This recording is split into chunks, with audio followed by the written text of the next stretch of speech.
দুনিয়া মতো আলা সারাতে ফুটলো রে ফুল রঙিন গোলে লাল। আল্লাহু আকবার, চিৎকার করে বলো।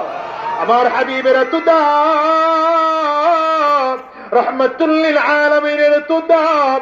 সব নবীরা যেখানে 7 আসমান পর্যন্ত উপরে যেতে পারে না, আমার আল্লাহ তাআলা আমার নবীকে সেখানে আরশে আজিম পর্যন্ত নিয়া গোটা পৃথিবীর মানুষকে জানায় দেয় আমার নবীর কত দাম। শুধু তাই না, বাইতুল মাকদিস যখন আমার নবী রাহমাতুল লিল আলামিন গেলেন, রাহমাতুল লিল আলামিন নিজেই বলেন, আমি আমার যখন বাইতুল মাকদিসের মধ্যে ঢুকলাম, আদম আলাইহিস সালাম থেকে আরম্ভ করে পয়গম্বর ঈসা আলাইহিস সালাতু ওয়াস সালাম পর্যন্ত সব ফেরেশতারা বাইতুল মাকদিসের মধ্যে এসে হাজির। রাহমাতুল লিল আলামিন বলেন, আমিও কাতারের মধ্যে দাঁড়িয়ে গেলাম, সব নবীদের কাতারে।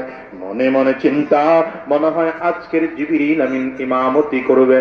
আমার নবী মুসল্লির কাতারে দাঁড়িয়েছেন, কিন্তু দৃশ্যপট পাল্টিয়ে জিবরিল আমিন আমার নবীর হাত মুবারক ধরে ইমামতির মুসল্লায় দাঁড় করায় দিলেন। পয়গম্বর, আজকের দিনে আপনি মুসল্লি নয়, সকল নবীদের ইমাম হয়ে নামাজের ইমামতি করবে।